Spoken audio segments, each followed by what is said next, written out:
George Michael 25 جون 1963 کو England London میں پیدا ہوئے۔ مائیکل نارتھ لندن میں پیدا ہوئے۔ جارج مائیکل نے اپنے کیریئر کی ابتدا ایک میوزک بینڈ میں شمولیت سے کی۔ اپنے کیریئر کے دوران ان کے 10 کروڑ سے زائد البم فروخت ہوئے۔ مشہور برطانوی گلوکار جارج مائیکل کرسمس کے روز 53 سال کی عمر میں انتقال کر گئے۔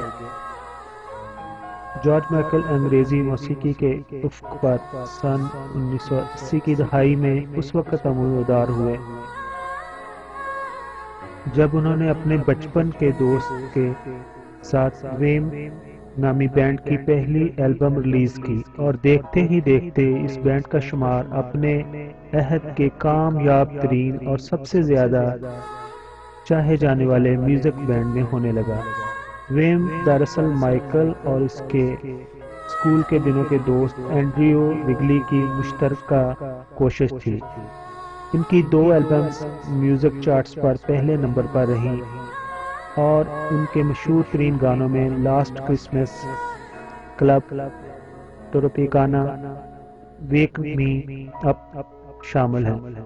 اپنے دور رکنی بینڈ کے علاوہ مائیکل نے اپنا سنگل سولو البم 1984 میں ریلیز کیا۔ کیئرلیس وسپرز کو عالمی سطح پر بہت پذیرائی ملی، اور اس نغمے کی دھن مائیکل کی شناخت بن گئی۔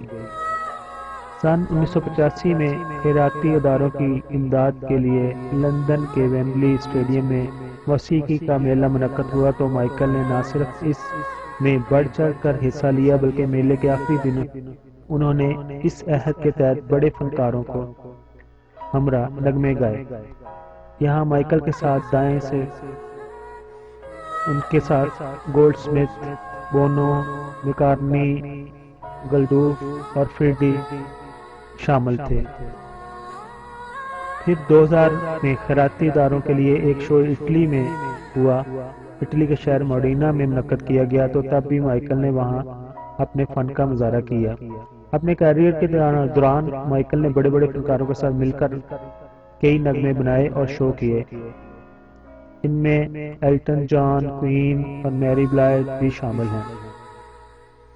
ایتھا فرینکلن کے ساتھ ان کا گانا I love you are waiting for me برطانیہ اور امریکہ کے دونوں میں نمبر 1 قرار دیا۔ اپنے بینڈ سے الگ ہونے کے بعد مائیکل کے ذاتی کیریئر کو خوب عروج ملا، اور اسی دوران ان کے حصے میں کئی ایوارڈز اور انعامات بھی آئے۔ ان کے ایوارڈ جو انہوں نے حاصل کیے نغموں میں faith, parents to a child اور فاسٹ لو شامل تھے۔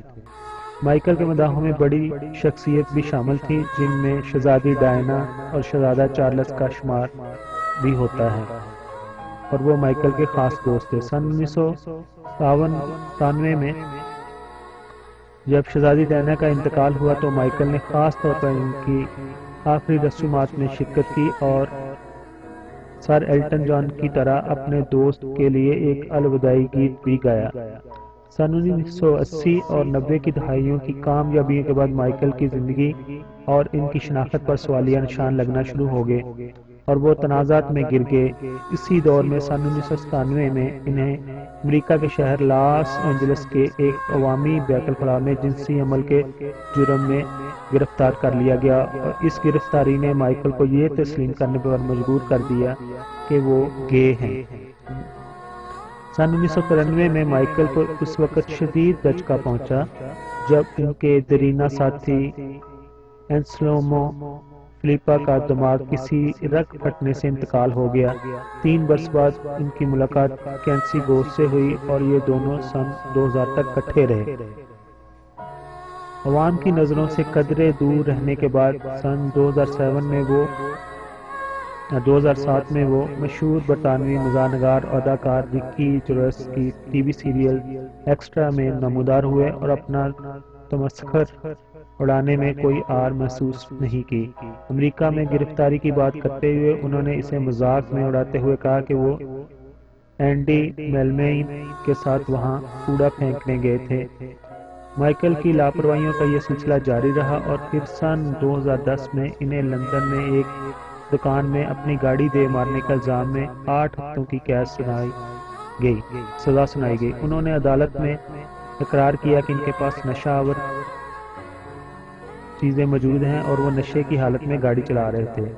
گزشتہ کچھ سالوں میں مائیکل کو کئی بیماریوں کا سامنا رہا۔ سن 2011 میں انہیں مہلک قسم کا نمونیا ہو گیا، جس کے بعد انہیں کافی عرصہ ایک ہسپتال میں رہنا پڑا۔ بعد میں انہوں نے ذرائع ابلاغ کو بتایا کہ ہسپتال والوں کو میری زندگی بچانے میں 3 ہفتے لگ گئے اور میں بہت خوش قسمت ہوں کہ آج یہاں زندہ کھڑا ہوں۔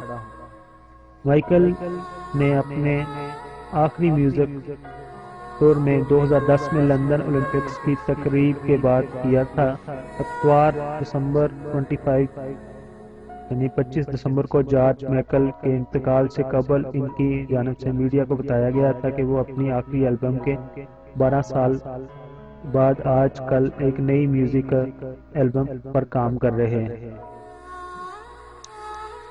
ان کی موت سے میوزک کے مداحوں کو جو انگلش سانگ سنتے ہیں بہت بڑا نقصان ہوا ہے اور ان کا یہ نقصان کوئی اور سنگر پورا نہیں کر سکتا۔